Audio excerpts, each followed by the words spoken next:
Thank you all for being here for the Monday, April 14th, 2025 regular meeting of the school board. Can I get a roll call, please? Mrs. D'Angelo Steele. Here. Ms. Liskini. Here. Ms. Martindale. Mrs. Peterson. Here. Mr. Bosso. Here. Moving on to adoption of the minutes, I do have some amendments to the agenda for this evening. We're going to add a couple items. The first will be the appointment of Principal Todd Paul to the Bolton Crossing Elementary. Will be on the Personnel Department. Also, we have a resolution that I'd like to present to the board. I'm going to go ahead and read that. This resolution is in reference to House Bill 96. Whereas the Southwestern City School District has maintained a fiscally responsible approach to budgeting, resulting in a carefully planned contingency fund equivalent to approximately 10 months of operating expenses, which has allowed the district to avoid seeking new operational levies since 2009. And whereas the current state budget proposal, as passed by the House, Bill 96, institutes a cap on school district carryover funds, limiting the reserves to 30% of the previous year's budget. Which has forced the Southwestern City School District will lose about $150 million to contingency funds within a few months. And whereas this proposed cap would jeopardize the district's financial stability, deplete reserves critical for absorbing unexpected costs such as inflationary pressures, facilities maintenance across our 33 campuses, and the risk of lowering our bond rating, thereby increasing future borrowing costs. And whereas the depletion of these reserves would likely necessitate a new operating levy in the near future, placing an additional burden on taxpayers and contradicting the district's long-term commitment to fiscal stewardship and community trust. And whereas the proposed cap, while intended to provide short-term property tax relief, creates long-term financial instability for school districts like the Southwestern City School District, which has relied on prudent financial planning to maintain an exceptional educational standard and exemplary scope of service for our 21,000 students. And now, therefore, it is resolved that the Southwestern City School District Board of Education recognizes that while many communities across the state are experiencing difficult financial conditions, the board strongly opposes the carryover funding cap as outlined by House Bill 96, and urges the state Senate to remove or significantly modify this provision to protect the financial stability of the school district. Also, it affirms its commitment to responsible fiscal management, ensuring that the Southwestern City School District remains an exemplary steward of taxpayers' dollars while delivering exceptional educational opportunities for all students. It also directs the superintendent and treasurer to continue advocating on behalf of the district to ensure the final state budget reflects the needs of our students and preserves the district's ability to provide high-quality education without undue fiscal strain.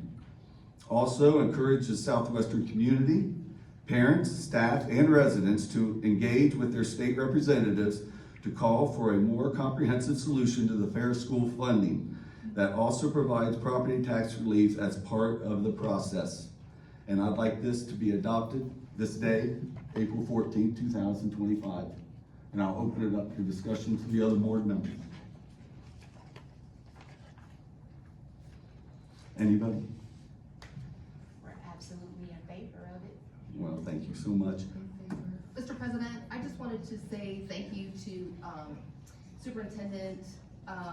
the superintendent and the treasurer for all of their hard work and meeting with state legislators and our legislative liaisons. I know that we have had staff that have contacted legislators as well and members of this board. And so just thank you to everybody for all your hard work. Please continue to reach out to your state legislators and just, you know, advocating for this district and for making changes to the fair school funding plan. So thank you everybody for all your hard work thus far. Also, before we continue, thank you, Denise. You know, this district forecasts out 5 years in advance. And what you, and really it was Bill Wise, before Randy got here, have done an awesome job in financing. I mean, nobody would ever expected in 2009, our last levy, for us to still be going on with this levy and not asking for taxpayers for more money, and they haven't. We are in deficit spending years out right now, but that was to be expected. But for a levy that was passed in 2009 to keep going for 15 years is something to be said for Hugh and Bill. And I just want to say, I mean, thank you, Hugh. And on with that, would somebody like to make a motion to accept this?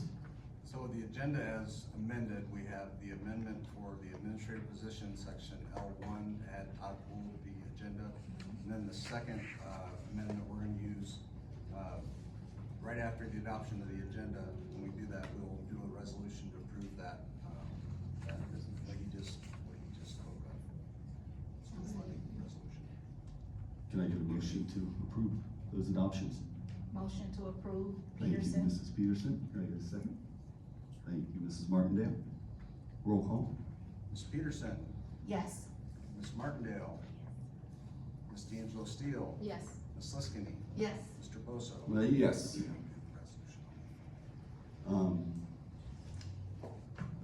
Now we'll do the resolution for the funding resolution that was presented. Can I get a motion to move that forward? Yes. Thank you, Ms. D'Angelo Steele. Can I get a second? Second, Liskini? Thank you, Mrs. Liskini. Roll call. Ms. D'Angelo Steele, Yes. Ms. Liskini, Yes. Ms. Martindale, Ms. Peterson, Yes. Mr. Bosso. Yes. Moving on now to approval of the minutes from the March 17th, 2025 school board meeting. Can I get a motion to approve those minutes? So moved Peterson. Thank you, Mrs. Peterson. Second? Yeah. Yes.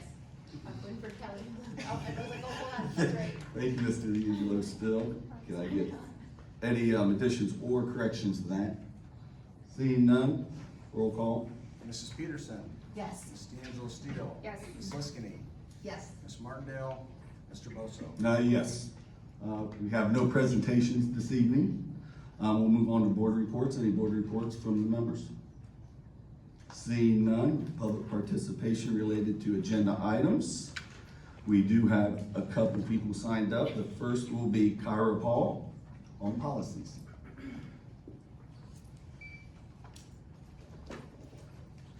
If the agenda was in a different direction, by the way, you probably wouldn't have to listen to me talk, because you guys may answer these questions when you do your presentation. I see several new policies, revised policies and policies to be rescinded on the agenda tonight. The first one is the released religious time. You added portion E, sponsoring entity provides current evidence of background checks for all individuals in contact with students, and F, sponsoring entity will refrain from distributing any items, materials, or treats that could disrupt the integrity of the learning environment. You also added the district shall collaborate with a sponsoring entity to identify a time for religious instruction to be offered during the school day. This in and of itself is an open door to LifeWise Academy. I have absolutely no problem with any student wanting to engage in their religious practices throughout the school day, but this is not safe or in the best interest of the students in our building. I was asked to chaperone an elementary field trip and was told I have to provide my own transportation and have to be background checked through the district, because although I will be with the school and staff members, I may be alone with the students touring the venue. A field trip is a parent permission off school grounds outing, and that's exactly what LifeWise is, a non-school sponsored field trip. Why am I under more scrutiny and require more than an individual from an outside entity? When I pick up my child to leave early, the computer system wants my name and it takes my picture. A different person from LifeWise could pick up children every single week and it be a different person. They're not on the student's emergency contact list, they don't have to sign them out and get their picture taken, and they don't have to be background checked by our district to leave with our students. How is this the safest option for the children leaving with them? Honestly, I don't care if it's a satanic temple, a mosque, or a Hindu organization coming to take kids off school property. They should all face the same regulations and scrutiny that parents and caregivers are to simply chaperone a field trip with the school or signing our kids out early. This is not best safety practices. Also, why are we coordinating with outside entities to have these students leave every single week? Does that mean we will rearrange lunch, recess, special schedules for them? Do we do that for students during Ramadan that are fasting and praying? If parents and caregivers want their students to take part in this extracurricular activity, because that's exactly what this is, they should have to do it in the already existing schedule, and if that doesn't work, then I guess they'll just need to do it before or after school hours, just like any other activity. As I'm sure you all are aware, our current political environment is volatile, and education is at the top of the priority list, both federally and with the state of Ohio. But let's not make this discussion political, because education is supposed to be nonpartisan. I am very concerned that this board is eliminating school board legislative program policy. It is crucial to stay informed with all the changes and their impacts on our district and 22,000 students here. I sincerely hope you are not replacing this position with Omar Tarazi, who does not have educational law experience and is drained $180,000 from our district. Certainly attending to these matters will not fall under his regular duties outlined in his initial contract, and will be paid $300 an hour for that. We are also in the middle of the fight of our lives. That's what it feels like for me with the contract negotiations as we speak. SWEA, OPSI, we are facing the largest budget cut in which ties back into that legislative program policy. And we are going to have less buying power in particular for our bus drivers and other classified staff. And you're removing board negotiating agent and superintendent's roles in that negotiation. Again, I really hope these roles and positions are not being replaced by Tarazi. It doesn't seem that there is a new policy to take place, so we are kind of left here to wonder and assume. You may cover that later when you talk about all of this goodness here. You're also rescinding the administrator goal policy, and I haven't seen a replacement for that. I hope it's coming. Major goals are to manage the district's various departments, to provide professional advice, and to counsel the Board of Education. It's also analyzing the advantages and disadvantages of each, to implement the management function so as to assure the best and most effective learning is happening, providing leadership and keeping abreast current education development, arranging for staff development if necessary, coordinating cooperative efforts for the improvement of learning programs, facilities, and equipment, to develop an effective program of evaluation that includes every position, program, and facility in the district, and to develop and use a team management approach. Why do you want to get rid of this policy? Didn't we spend $175,000 to find Mr. Banks and then turn around and pay 2 superintendent salaries for about $500,000? I would think you would value his ability, experience, and knowledge if this policy would not be eliminated.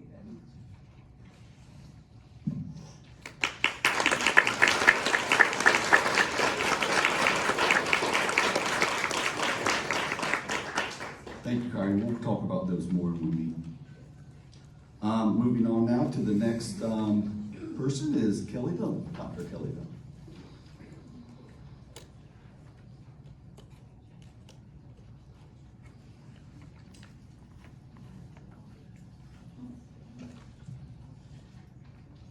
Thank you to the board for making sure that those of us who have issues or would like to be heard have a space to be heard and heard fairly. I would like to urge the board to actually read first and second readings of new or revised policies. This only promotes transparency, something those of you who ran for office claim is an important value. I suggest this because it takes no fewer than 9 clicks to get to any policy or agenda item we're one to want to be informed about it. It's clear that public access to the board is a priority, as evidenced by changing space, knowing we're going to have larger audiences, by the president always saying, hey, we can catch coffee, by all of your email addresses being available to us, so our public access to you appears to be a priority. It also appears to be a priority, at least here in the state of Ohio, specifically about educational institutions. For example, Governor DeWine recently signed SB 1 that requires syllabi, course evaluations, and instructor profiles for public institutions of higher learning to be accessed by 3 or fewer clicks. We need to treat our K-12 secondary access to public information the same way we treat higher education post-secondary information. I understand our board might be restricted to using boarddocs.com, but with meetings recorded and later uploaded to YouTube, which would be 1, maybe 2 clicks, The public would have a tremendous amount of access should you either literally read the policies, which most are not that long, or before a vote, provide the public with a gist of that policy. This can help us know if changes came from the legislature, so from the top down, or of the board's own volition.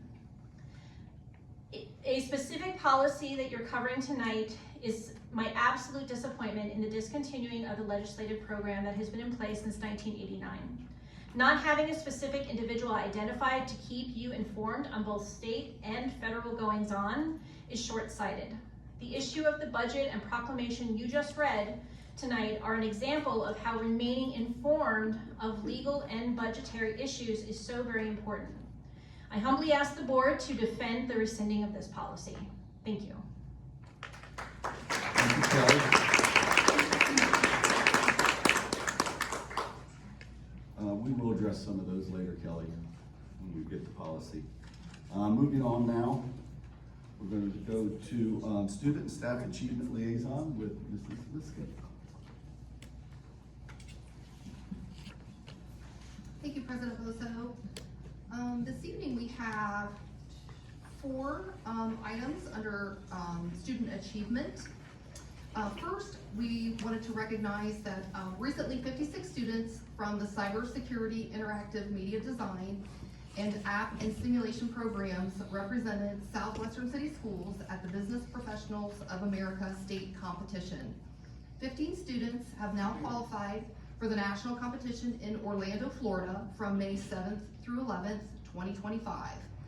BPA is an opportunity for students to develop leadership skills, build professional networks, and prepare for future careers. Congratulations to all competitors and best of luck to those advancing to nationals. Also, earlier this month, Grove City High School made history by hosting and winning the district's first ever home lacrosse game, defeating Westerville Central with a score of 11-2.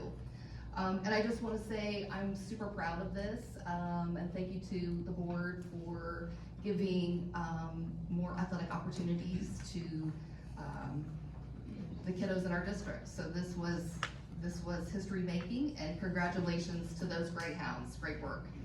Also, congratulations to Southwestern Career Academy Early Childhood Education students, Paige Cordell, Ava DiMatteo, Annika Herrera Castro, Trevor Horn, and Mia Badillo, who took home honors from the Family Career Community Leaders of America regional competition last month. That is a mouthful. Mia Badillo, gold for curriculum and instruction unit. Paige received bronze for team lesson plan presentation. Ava DiMatteo received gold for observation and assessment.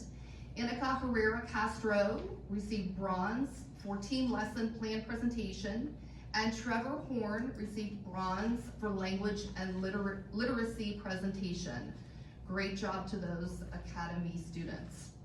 Congratulations to 3 Norton Middle School students whose artwork was featured in the Central Ohio Art Education Association annual art exhibition. This regional showcase highlighted the artistic talents of K-12 students from across 7 Central Ohio counties. Representing Norton Middle School were Alondra Alvarez Velasco with a collage, Alondra Guerra Mendoza with an oil pastel, and Ureli Cortez Borello with a collage. The exhibition, held from March 8th through April 5th, featured a diverse array of student artwork, including paintings, drawings, and mixed media pieces. Great job to those students. I also wanted to mention Southwestern City Schools Gives Back. Finland Middle School's National Junior Honor Society has been hard at work giving back to their community. These students have been doing community service to include packing and sorting at the Mid-Ohio Food Collective in Grove City. Way to lead by example, Vikings. The National Junior Honor Society at Finland Middle School has been actively engaged in community service initiatives. These students have participated in volunteer activities, including packaging and sorting at the Mid-Ohio Food Collective in Grove City. Also, Finland Elementary School students collected 60 pounds of aluminum can tabs for the Ronald McDonald House charity last month, which is an equivalent to approximately 76,800 tabs. Way to go, Finland Eagles. And I see a theme going on with the Finland area schools, so I challenge the other schools to get involved and let us know what you've got going. So great job, Finland. And that's it for me. Thank you so much. We're going to be moving on now to items for action under fiscal and operational management with Mrs. Peterson. Alrighty, I bring forward 7 items. We're gonna start with, item 1. It is, the revised permanent appropriations for fiscal year 2024-2025. CX1, it is recommended that the Board of Education approve the revised permanent appropriations. Item number 2, investments and financial statements for March 2025. You're gonna see X2 and X3. It is recommended that in accordance with section 135.14 of the Ohio Revised Code, the Board of Education approve March investments and cash position report for the month of March 2025 as submitted. Item number 3 is for payment of bills. You're gonna see X4. It is recommended that the Board of Education approve payment of bills according to the list of checks for the month of March 2025. Item 4 is for donations, CX5. We received a total donations amount of $700, and we continue to thank our community donors who contribute and continue to support Southwestern School District. Item number 5, authorization to pay bills in accordance with section 5705.41 Ohio Revised Code, CX6. It is recommended that the Board of Education authorize the treasurer to pay bills for March which were not processed in accordance with this Ohio Revised Code. Item number 6 is our master service agreement with Meta Solutions. It is recommended that the Board of Education approve the master service agreement with Meta Solutions to provide information technology services from July of 2025 through June of 2026. You're gonna see X7. A little background on this one. Meta Solutions has provided like 3 services to the district for decades. These services are our state software, fiscal support and hosting, education management information system, and support, reporting, like with some reports. It also is a purchasing co-op membership that we use. We use their bus purchasing and utility purchasing co-op to get discount pricing. The district added a service through Meta Solutions back in the 2022-2023 school year, and you guys may know this one. It was called the Final Forms. So the Final Forms that you see that comes under through Meta Solutions. Final Forms is an electronic platform that provides the record keeping for our emergency medical records, CPR certificates, and other items that's related to the extracurricular activities. This will help staff ensure that all proper documentation is provided and will also be available immediately without having to shuffle through paper forms. So that's how we have that electronic keeping. Meta Solutions is a information technology center. All school districts in Ohio are tied to some form of what they call an ITC. That was the Information Technology Center acronym that I used. And regions throughout the state. There are currently about 18 of those in the state of Ohio, okay? All school districts using Meta, we pay per pupil for like an amount of $13.20 per student for these 3 services. This per pupil rate has changed over the years. So I thought that was pretty interesting. Not too bad, but like for example, in fiscal year 2024-2025, we paid a fee of $12. And then back in 2023-24 school year, we paid a fee of $9.95. So it's slightly increased by a couple dollars here or there, but not too bad. The last item I'm bringing forward, item number 7, is the College Credit Plus Memorandum of Understanding with Columbus State Community College. It is recommended that the Board of Education approve the attached College Credit Plus Memorandum of Understanding with Columbus State Community College for the 2025-2026 school year. You would see X8. Background on this: since the inception of the College Credit Plus, the district has had a memorandum of understanding in place each year for Columbus State to provide our students with access to college credit hours. So, after reviewing these items with the treasurer, I would like to move them for approval. Thank you so much, Ms. Peterson. Can I get a second, please? Second, Liskini. Thank you, Mrs. Liskini. Can I get a roll call? Ms. Peterson, Yes. Ms. Liskini, Yes. Ms. D'Angelo Steele, Ms. Martindale, Mr. Bosso. Yes. Moving on now for items for action under policy with Ms. Denise D'Angelo Steele. Thank you, Chris. Mr. Bosso. Is this on? Is on my phone? Yes, thank you. We have 33 policies, some new, some renumbered, rescinded, revised, and to help clarify how those policy decisions work, Dr. Dean Flesher is gonna help explain a little bit. This is too low for me, Evan, just so you know. So good evening, President Bosso, Vice President D'Angelo Steele, Mr. Banks, Mr. Garside, members of the board.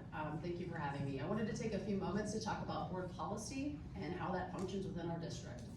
First, we rely on a district committee that is representative of our Board of Education, district administration, certificated and classified associations to review and keep current our board policies. As you might imagine, this is no small feat, given the pace and frequency of legal changes impacting school districts throughout the state and federal language that currently exists. I would like to personally thank our members for their diligence and dedication to this committee. They spend a great deal of time and energy preparing and reviewing content to ensure that our policies are compliant and they're current. Our members include myself, Mr. Garside, Mr. Bosso, Ms. D'Angelo Steele, Mr. Dan Bolin, principal of Jackson Middle School, Ms. Amber Noonan, Ms. Christina Newton, Ms. Amber Clark, all members of SWIA, Ms. Tammy Yoakum, and Ms. Patty Ruby, both members of OPSI. Each of these individuals provides important insights and perspectives from their respective roles within the district. Their work on our committee is invaluable. Our district works directly with the legal team and consortium through Northeast Ohio Learning Associates, known as Neola. Most districts either utilize Neola or OSBA. I've been affiliated with both in other districts. To vet changes in language and to look at model policies that comply with state and federal mandates. Our committee reviews policy recommendations throughout the school year. Generally, we have a fall and a spring review to follow the cadence of the annual budget updates in July and after the January updates are provided by the state. However, we do meet more frequently when there have been changes at the federal or state level that might impact our policy language.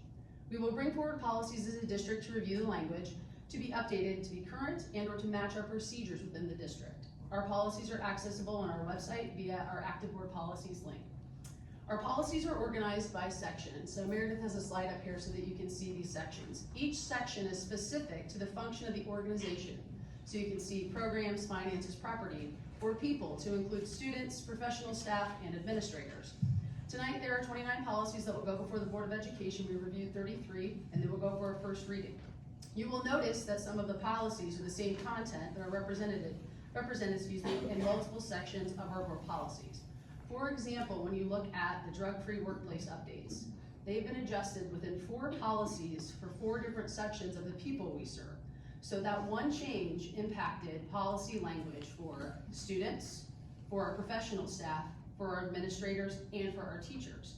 Additionally, those policy changes in language at the state level changed 2 policies that pertain to school grounds and public participation at school events. So one change at the state level that's required impacted 6 policies. Additionally, as we think about other examples, I think that it's important to think about when you have those timelines on some of the state and federal language, it does require us to review more frequently. So you've seen some of that on our board agendas because some of these House bills have a specific date of implementation required, so we've had to meet more frequently. So again, I want to thank the committee for their dedication to this work. Additionally, our committee has been reviewing policies that have been in our manual for long periods of time without review. So as a best practice, you periodically pull those policies to see if the language is relevant and current. For example, policy 2110 and 2110.01, they were adopted in 1991. Our committee reviewed these to ensure these policies were still relevant, accurate, and compliant. We concluded that they were. You will see that there is a date of latest review recorded at the bottom to show that we are reviewing these policies consistently and that we're essentially pruning the garden when language is old and outdated and no longer relevant. So I give this example. This is our graduation requirement policy, policy 5460. Dr. Shuey, you're very familiar with this one. Since its inception in 1994, it has been updated 17 times. And so some of those are changes in credit requirements, some of those are changes in the actual name of the course for the credits required. So as the state language changes and those requirements change, we then must adjust our policies. And then I just wanted to outline, as you look at some of the policies before you tonight, again, some of those are required directly from Ohio Revised Code. The other one that we spoke of tonight in terms of the religious instruction, which is policy 5223, that one is actually specific clarification because students cannot miss time tied directly to the state learning standards. So if there are standards tied to a course, student cannot be pulled out of school for any reason regarding whatever the entity is. So that was clarified in there. And then at this point, I will pivot back to Ms. D'Angelo Steele, and I'm happy to answer any questions. Thank you, Sure.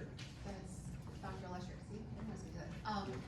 Do you guys have any questions? I know Chris, Mr. Boso, and I spent many hours with the policy committee going over a lot of these. So, do you guys have any questions from the board for us or Dr. Lesher? She's the doer on this. The one that was brought up and addressed this evening about the liaison for legislative liaison, when we were talking about that, we all, as board members, do that, is why we took that out. We all contact our legislature, try to talk to them, and especially right now. Why don't you read it like they used to? So that's why that was kind of taken out the way it was. Some of the other things that were taken out were just as far as our goals. The goals were from 90-something, if I remember right, that things have changed and we're making new goals. So these are updated goals. So just two little tidbits on those. So Chris, clarification. Yes. But I think I got you. The ones that make sense, because that's where my brain was going. The ones that's rescinded is because we're making updates anyways. It And could be, but some of Right. them might just be outdated. And like Right, Dr. that makes Lesher was sense. saying, don't think that me and Denise and this board's doing this on our own. All parties in this district are involved. Teachers, oopsie, all of them are involved, administration, so it's a collaborative of what we're gonna do with these policies. It ain't just us board up here doing it on our own, to let everybody know. I mean, we talk about them, we go over them, we go through them before we get to the meeting, and I know the last meeting we were in there, what, two hours at least? It was a while. So, just so everybody knows that. I think, did he answer your question? Yes, that's what I was Yeah, thinking, and you- because I know there's school district goals, and we have out there, because obviously we talked about those. Right, the board of In our advisors. visions, yes. Exactly, and so I knew, I was like, this says 1989. Right. Won't say that I was 9 years old then, but I figured it's because these are old, and eventually somewhere in upcoming policies, things that we have been working on will eventually work its way into a current wording. So just two things there. So much has changed in terms of the accountability mechanisms at the state of Ohio. So those policies that were developed in 1991, Yeah. we think we have the one needs assessment, the OLAC, the Ohio improvement process. All of these things are tied to a larger accountability that we're required to provide all that information to set clear and targeted goals as a district and also as a building, an improvement plan, and that all funnels into one location. And then some of that is tied to federal funding. So the mechanism changed, just like the teacher evaluation system changed, so some of that language is old. But for example, the educational philosophy, we thought that was good language, and just like good pedagogy, that should stay there. And so it was, again, very much a collaborative conversation where each one of our entities talks about the perspective and ultimately what that will mean for implementation for their groups. And quite frankly, when we get those district reviewed policies, most times it's somebody within the organization who says, hey, this language is not exactly accurate, we need to clarify it because our processes are different and the work has changed, so. Dr. Lusher, don't move. Can you just give a little bit more insight, policy 8142, the criminal history record check, for contracted school services? I know that we've been working, safety and security and background checks and all of those kinds of things. So I'm just wondering if you could elaborate a little bit more Absolutely, on that. can I pull this out? Okay, thank you. All right, so, last year, and it was a 2-year process, and I wanna thank Rob Moore if you're here, wherever you are, big shout out. Okay, so walk with me on this. Certificated employees are tied to an OHID, and that's in your licensure portal, it aligns with your background checks. Our classified staff, or we call our professional staff, was tied to something called a ZID. They had to transition that to an OHID, and then there was an increase then in terms of the information you would receive and their clearance through background checks. This piece here is following that same line of thinking and accountability where RATBAC is utilized for those third-party providers that we might use that would come into contact with our students in our schools. So it's just extending that expectation for those third-party providers. So to go, it was like first certified staff, then our professional staff, and now the expectation of the bar is set for that third-party provider. Great. Thank you. Thank you.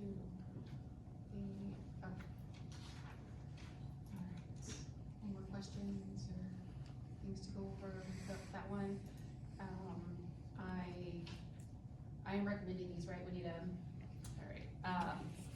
Recommend the Board of Education approve the first reading of the new policies, renumbered, deleted, rescinded, and revised policies, correct? Okay, yes, so, I can motion, and I need a second. Second, please. Second, listening. Thank you, Ms. Liskey. Roll call. Ms. D'Angelo Steele, Yes. Ms. Liskini, Yes. Ms. Martindale, Mr. Peterson, Yes. Mr. Bosso. Yes. Moving on now for curriculum. Is there anything for curriculum tonight? Nothing tonight? All right, thank you so much. Camille, anything for facilities? I don't think there is, Nothing but. for facilities. We're on You want to the way. mention anything? Yeah, I know. All Next right, month. thank you so much. Might be hot. We'll move on now to student and staff and community with Mrs. Liskey. Great. Thank you so much. This evening, under students, school, and community, we have 4 action items. The first one is Beulah Park Middle School students to travel to Washington DC. The Beulah Park Middle School 8th grade students have the opportunity to travel to Washington DC. The trip is planned for May 28th through 30th, 2025, and the students will miss 3 days of school. Approximately 135 students will be traveling, and trip expenses will be paid by parents and group fundraising. Number 2 is Business Professionals of America students from Southwestern Career Academy. The Business Professionals of America students from Southwest Career Academy have the opportunity to compete in Orlando, Florida. The trip is planned for May 7th through the 11th, 2025. Approximately 8 students will be traveling, and trip expenses will be paid by Career Technical Funds. Number 3 is the Southwest Career Academy Pro Start National Competition Team. They have the opportunity to compete in the national championships in Baltimore, Maryland. The trip is planned for May 1st through 5th, 2025. Approximately 6 students will be traveling, and trip expenses will be paid by Career Technical Funds. And number 4, the Southwestern Career Academy Skills USA students have the opportunity to compete at the Skills USA National Leadership Conference in Atlanta, Georgia. The trip is planned for June 23rd through the 28th of 2025. They will miss 0 days of school. Approximately 6 students will be traveling, and trip expenses will be paid by Career Technical Funds. After reviewing these items, I move them for approval. Thank you so much. Can I get a second, please?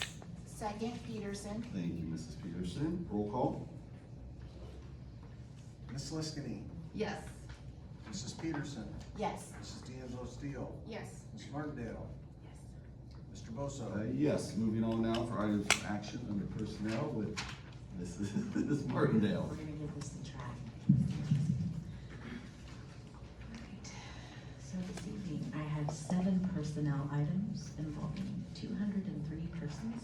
That includes 14 certificated resignations, 28 administrative employments, 9 certificated changes in employment, 95 certificated employments, 30 of which are supplementals, 20 classified resignations, 10 classified changes in employment, and 27 classified employments. So I looked through all of these, very excited about this aggressive hiring.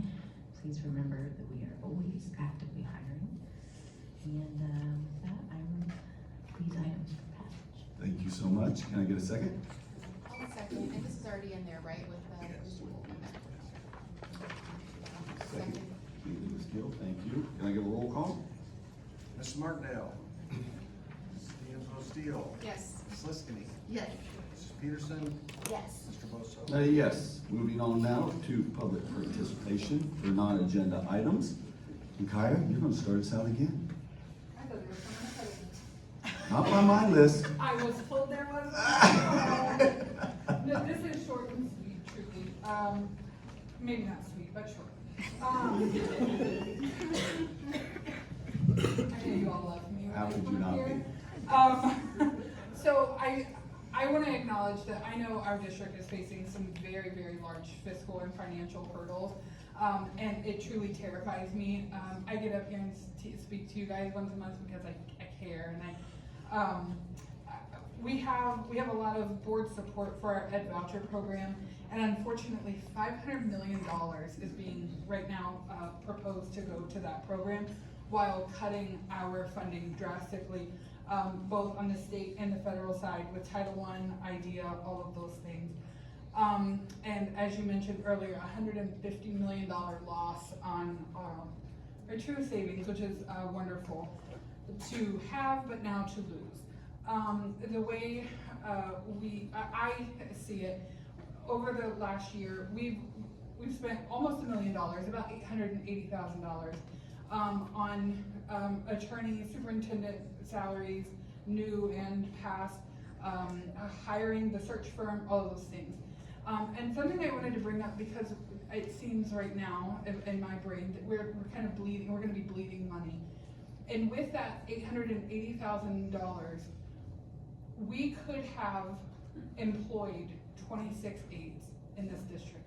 And something that our teachers and our staff members that I hear are begging for support in their classrooms.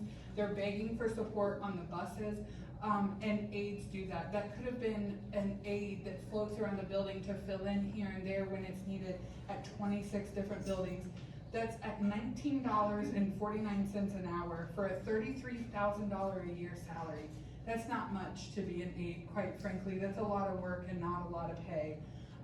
So I know this is not designed to be interactive, so I don't truly expect a back and forth, but I think a plan for how we, as a board and as a district, hope to move in a maybe more financially stable way to not spend money on things that we don't necessarily need to. I think it would be wonderful for everyone to hear about that plan. And that's it. Thank you so much.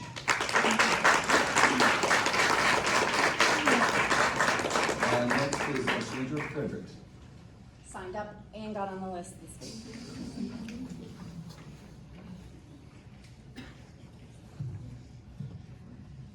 I'm Chandra Frederick. I'm a parent in the district. If you guys aren't, familiar enough with me by now.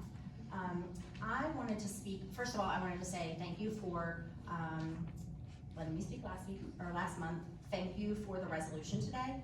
I'm glad. That must mean you like my ideas, because I did suggest that last month, doing a resolution that we are in support of the Fair School Funding Plan. And since I spoke last month, that's when we just had DeWine's proposed budget.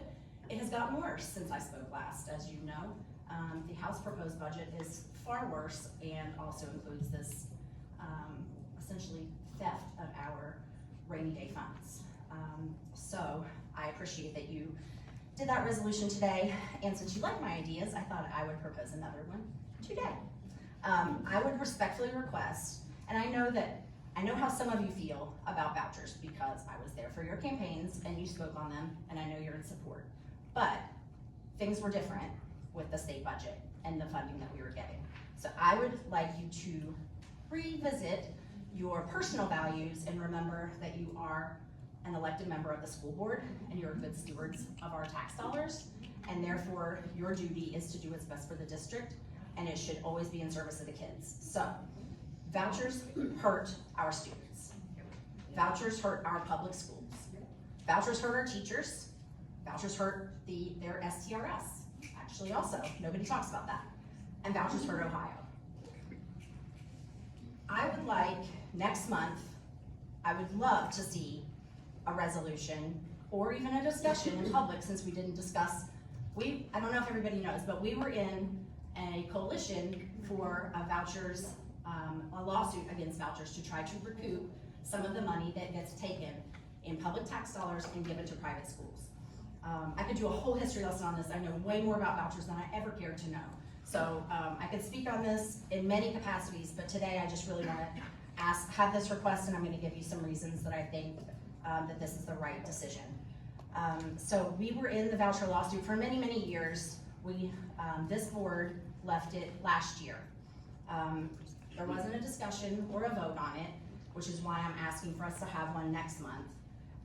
And I hope that at the end of that we would rejoin the coalition lawsuit, which is actually going to court this summer. We have a really good, as a lawyer, I have looked at the constitutional claims that have been brought forth, and it's a really, really good case. So here's why we need to rejoin the lawsuit and fight against vouchers. First of all, vouchers are defunding our public schools.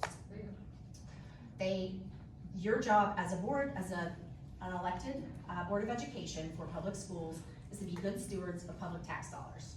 If you rejoin the lawsuit, you are directly protecting district funding, helping with long-term financial planning, because we will be recouping money that we are losing in other ways to the state right now. It's a proactive step to protect our resources. It helps strengthen your relationship with and builds trust between you and the community. It also continues to support the most marginalized students because, as many are probably aware, private schools don't have to take just anyone. Public schools do. Public schools are for everyone. Private schools are not. They can refuse to admit kids with disabilities. They are not required to follow IEPs. They cannot admit students because they've had a disciplinary problem in the past. They cannot admit students because they have behavior issues, because of socioeconomic status, because they are of color. They can not admit students for any reason they want, and there is nothing against that. Public schools are for everyone. That's why public tax dollars are for public schools. I just want to throw out a few stats on vouchers, okay? Just a few numbers. 1.2 billion. That's the amount of taxpayer dollars that went to vouchers last year. 140,000. A family of 4 making 140,000 a year can get 100% vouchers. 150,000. There are more families receiving vouchers that make over 150 than there are that make less than 120,000. 77.3. That's the percentage of state funding for public schools that's actually going to public schools. 89%. That's the percentage of Ohio students that are being educated in our public schools. 89% are only getting 77.3% of funding. $5 billion. That's the total amount of taxpayer dollars that have been spent into vouchers since they started in, I think, 97, something like that. 4.5 billion. That's the total increase in Ohioans' property taxes since vouchers started. So as the good stewards of our tax dollars, please fight for our tax dollars. Fight for them for our kids, because vouchers hurt Ohio, and they hurt.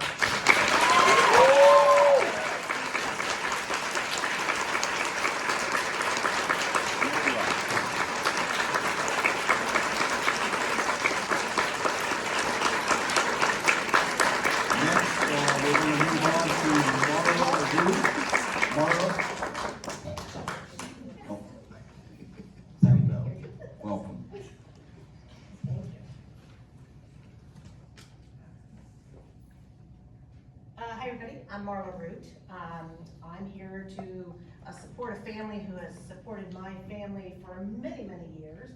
And just really happy to be here to share. I should say my name is Marla Cedal Root, because I attended Westland High School. I graduated somewhere in the 80s, we don't have to be specific. And I lived my whole childhood here in Galloway. I have an adult son with profound autism. I actually just got back from a conference. It's kind of a new medical term for autism, especially for adults who need like 24/7 constant care.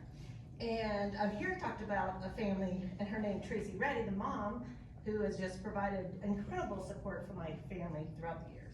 My son's doing amazing today as an adult, and he would not be there with what she's provided our family in-home care and services throughout the year. But I'm really here to talk about Gage Phillips. He's a sophomore. He attends Central, or will be a sophomore next year, I should say, and he will be attending Central High School. He has moderate autism and intellectual disability, and unfortunately this year, his freshman year, he's had a really rough year. He's developed a clear pattern of displaying significant problem behavior that is impacting his everyday functioning, his grades, for sure, and his home life.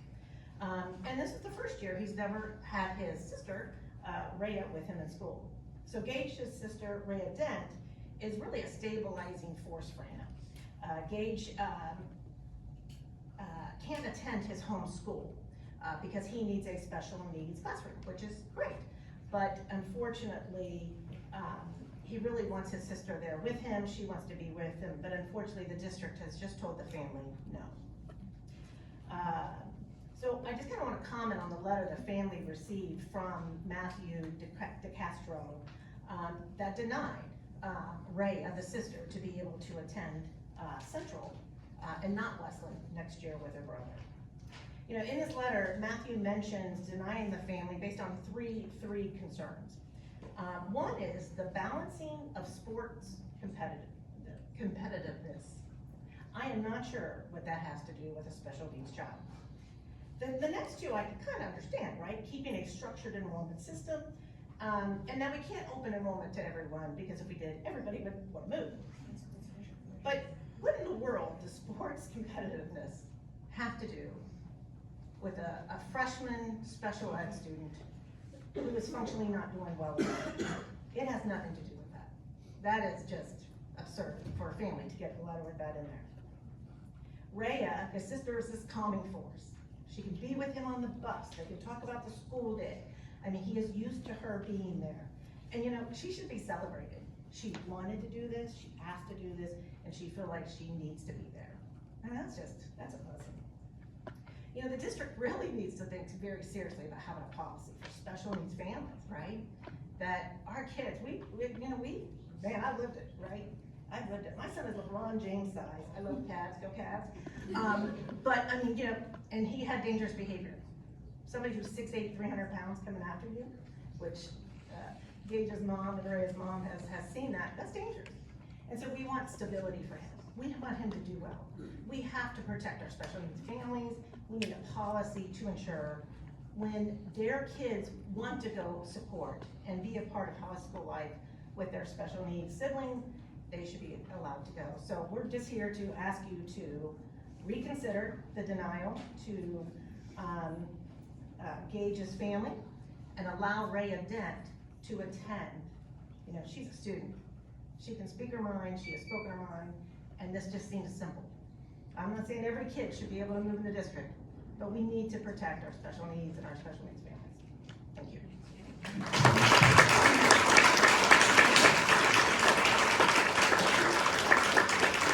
Next, we'll move on to Shelley Sims.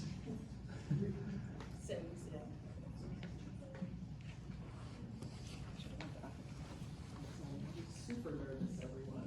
You got this.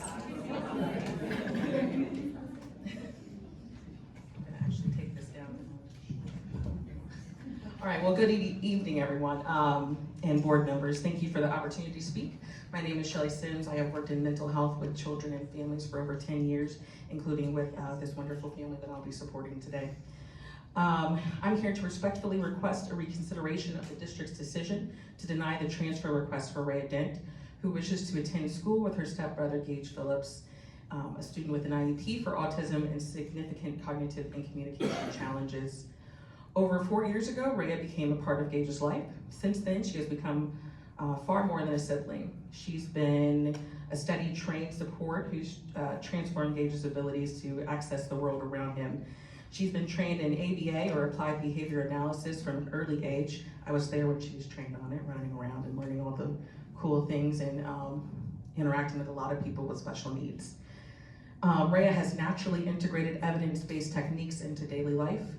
Her involvement has helped Gage make friends, regulate his emotions, and participate in school life in ways that were once out of reach. Rhea's support has allowed Gage to do what many of us take for granted, which is to greet peers in the hallway, attend school events, and engage in classroom activities without shutting down. She provides the kind of peer-mediated, inclusive support that the Ohio Department of Education highlights as critical to student success. Support rooted in individualized planning, collaboration, and community-based inclusion. I understand that Rhea cannot formally be added to Gage's IEP as a service provider, but we're not asking for that. We're asking you to consider the role of a natural support, which is recognized within Ohio's special education framework as vital and valid. Rhea's presence may not check a procedural box, but it fulfills the spirit of equity and family-centered support that this district claims to uphold. And it's not just about school. Rhea also plays an irreplaceable role at home. She manages Gage's morning routine calmly, consistently, and with a deep understanding. For their family, this is essential. Finding trained adult staff to replicate what she has done has proven nearly impossible, and with my experience, it is insanely difficult to find. Without her, their mornings and frankly, their ability to function would be at risk. Your board policy 5111 states that the district shall make every effort to ensure a supportive learning environment. Denying this request may not break the letter of the law, but it clearly compromises its intention. You're asking you to not overlook a proven support system, one that has already transformed Gage's life, just because it wasn't pre-written into a procedural form. When schools make space for peers, relationships like this, everyone benefits. Neurodivergent students get the support they need. Neurotypical peers like Rhea become more compassionate, resilient, and community-minded. That's the kind of student leader we want in our schools. Thank you for your time in considering this request and with the compassion that it deserves. Thank you.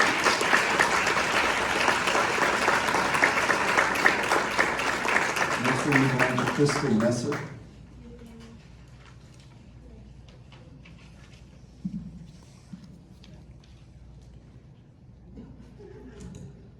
Now you have the shorties up here who need to move it all, sorry. My name is Kristen Burnett Messer, and I'm a board certified behavior analyst. I've had the pleasure of working with the same family the last two people have talked about for about 10 years.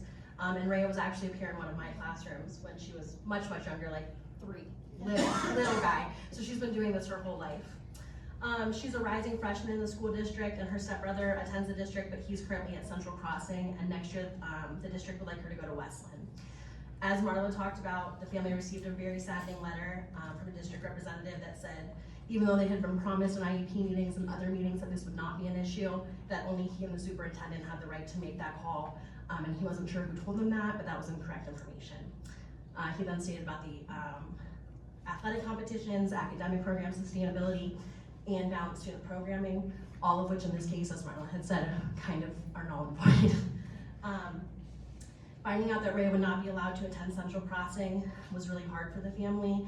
Knowing that this bond was there and that she had the ability to help him through all of these supports at home as well as in the school have really been a detriment to the family. We have seen regression engaged in the last year when they have not been together. At least in years prior, they rode the bus at the same time, so he thought she was at school even if she wasn't. But their schedules are so different now that it's very noticeable for him, and he's aware of this change. Having her in the school would allow him support during things like pep rallies and other social functions that they can go to together, that she can make sure that he is in those situations with his same age peers that are with her, and that she understands the supports that he needs in those situations because she's lived it and she's been trained in ABA literally her whole life. we're asking for the district to just consider this in helping this family and all families with special needs in situations like this, to give them those supports that are already built in without the need for the district to even step in. We're not asking for a one-on-one or different placement for him, just that extra support that is already built into his life. Thanks.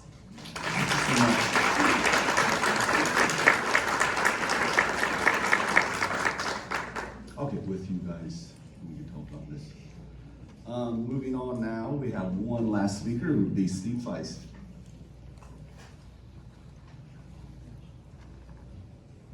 This will be good. I wrote a speech, and I'm not gonna give it. I will tell all of you, in 2008, when the economic distress came, my boys didn't graduate. It's heartbreaking. But I can assure you, as I stand here, that the negativity that permeates this room will not drive this district forward, in my opinion. We have a problem. We have a $150 million problem. Every one of you know, we voted you in. This is a big task we're asking of you. And there are many different perspectives as far as politics. I can sit and talk with every one of you about it. I can talk with members of the audience about it. Did I expect to be this emotional? No. But I lived the experience. But my boys were blessed. They took a lemon and they made lemonade. And they did it from a family. We're all family. Every one of us has to, we're responsible for our own. In the educational system, we need a guardian or parent, and we need a student that get it. It hurts today because we lack that. We lack that unity. Never fear, because we're ever changing as a society. Where we're at today does not mean we will be there tomorrow. I wish that I could offer compassion to everyone. And I don't mean to speak to that. If I'm offending anyone, I apologize. But the thing is important that I know that the money we've lost and a levy that's going to be thrown out. I mean, for instance, I can tell you that our average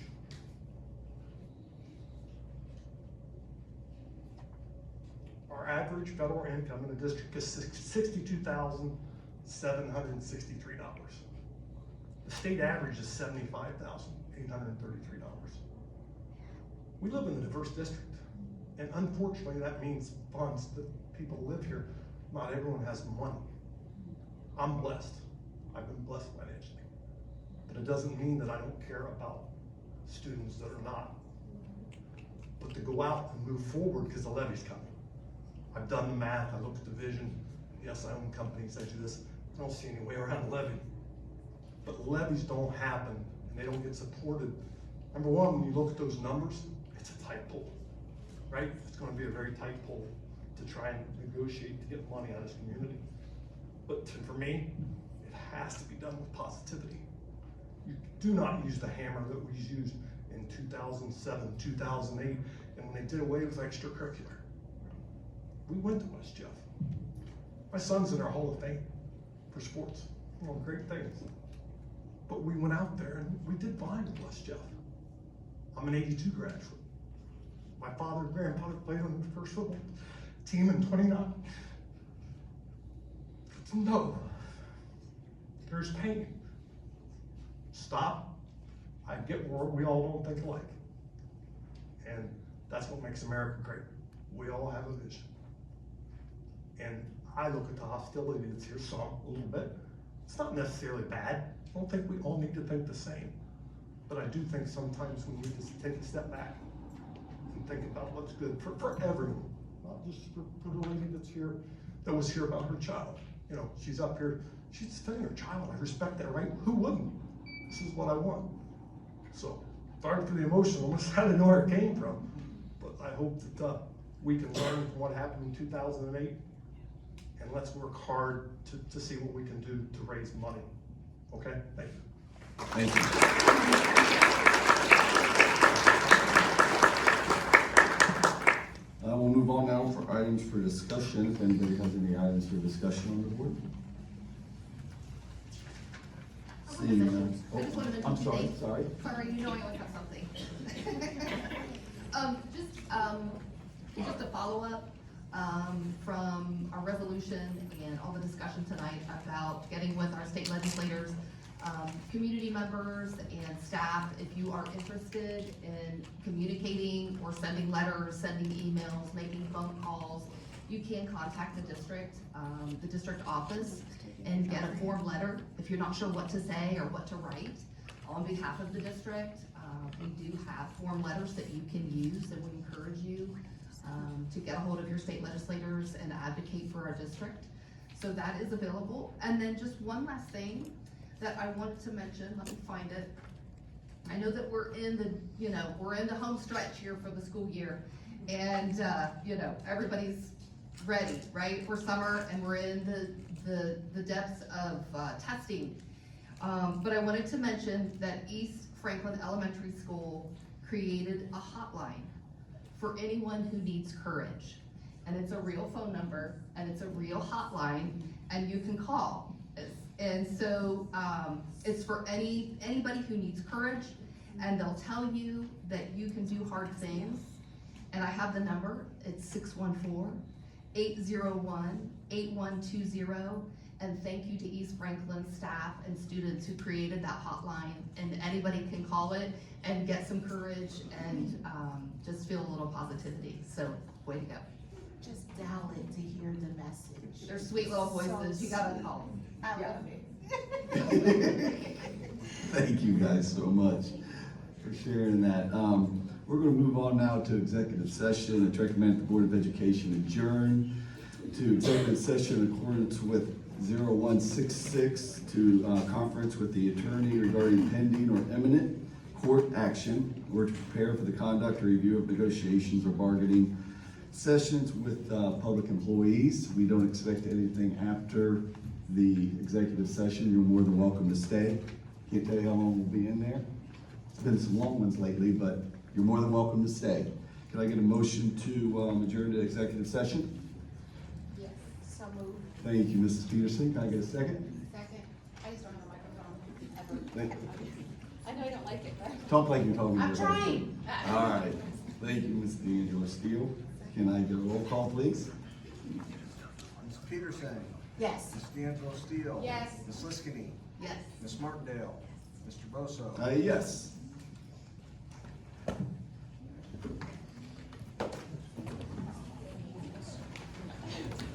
I have something.